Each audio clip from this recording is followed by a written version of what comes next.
Cleopatra is one of history's most famous women. But what was life really like for this powerful Egyptian queen? Join us as we look at the real life of Cleopatra. Part 1. The Early Years and Rise to Power.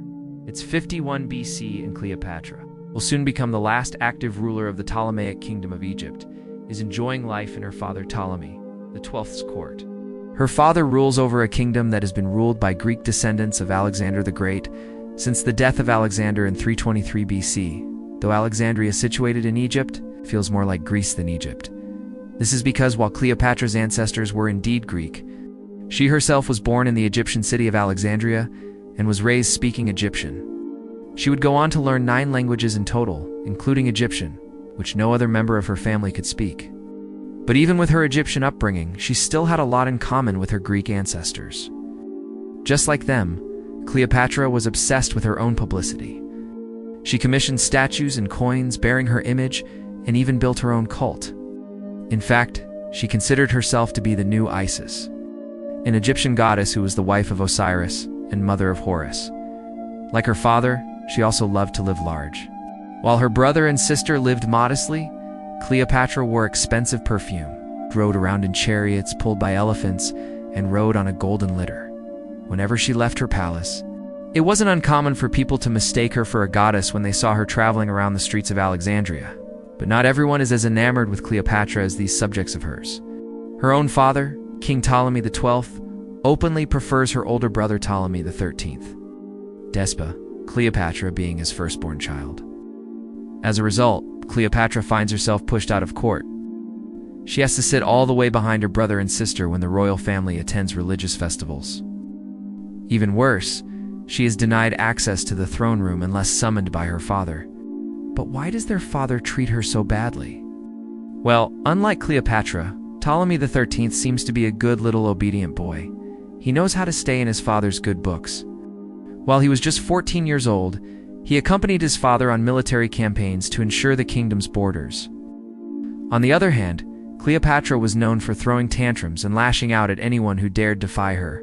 Her hot temper probably didn't help her cause either, so it comes as no surprise when Ptolemy XII officially names Ptolemy XIII his heir apparent.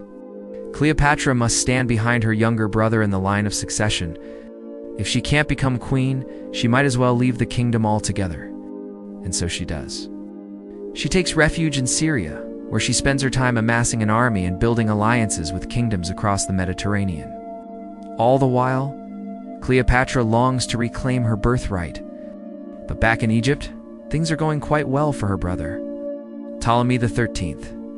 He ascended to the throne after their father's death in 50 BC and has since married his sister, Cleopatra V, making him both king and his own sister-in-law. But despite ruling together, Cleopatra V doesn't seem to have any political power.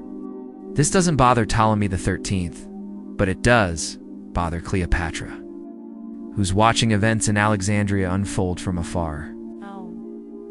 She desperately wants to go home, but the only way she can do that without her brother killing her is by having a strong army. With that goal in mind, she begins making moves. She sends ambassadors to Rome, asking for troops and financial aid. When they come back empty-handed, she invades the kingdom of Pontus in Asia Minor.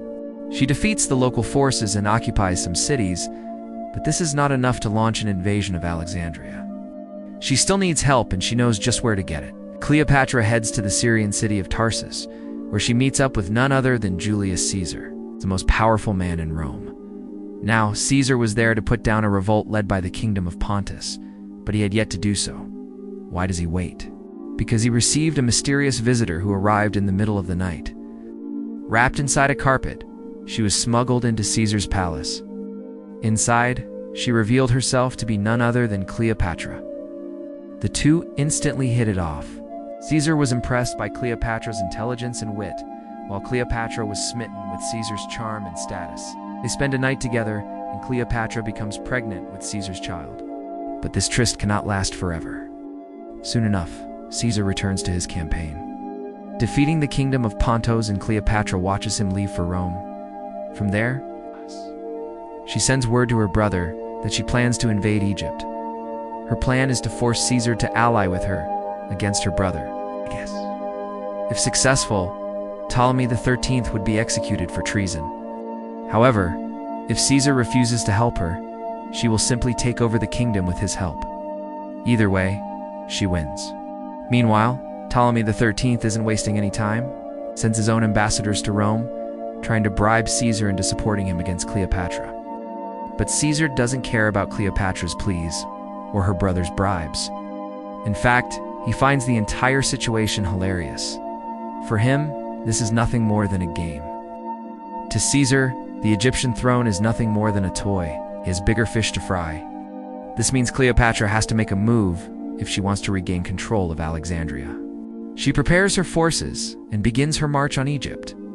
But before she can cross into Egyptian territory, she receives a letter from Caesar. It reads, "Your brother says that you are coming with an army. Tell him that I am sending an army with you." Relieved, Cleopatra marches on Alexandria with Caesar's army by her side. Ptolemy XIII attempts to resist, but Caesar quickly puts down the rebellion. He executes Ptolemy XIII and names Cleopatra as the new ruler of Egypt. Finally, Cleopatra's back where she belongs, but she wouldn't be alone for long. Caesar was killed in 44 BC, and Cleopatra found herself in need of a new ally. Enter Mark Antony, Caesar's right-hand man, who became her third great love, along with her new partner in crime. Together they plundered the Roman treasury, much to the annoyance of Octavian, Caesar's adopted son and heir. But this is just the beginning of their troubles. Cleopatra and Mark Antony are defeated by Octavian at the Battle of Actium. This humiliating defeat forces Cleopatra to flee to Egypt with Mark Antony, who is now her lover. Octavian pursues them and soon lays siege to Alexandria. Realizing that their time is running out, Cleopatra and Mark Antony kill themselves rather than surrender to Octavian. Cleopatra famously did so by allowing an asp, an Egyptian snake, to bite her. While this is a dramatic way to go, it's also a peaceful one compared to what happened to Mark Antony. Before dying, he was tormented by Cleopatra's sister, who taunted him by pretending to be the Egyptian queen. So there you have it, the complete story of Cleopatra's early years and rise to power. Don't forget to subscribe so you don't miss part 2, or we'll pick up where we left off and tell the rest of Cleopatra's story. And if you want to keep the party going, we've got plenty of videos about ancient Egypt for you to explore.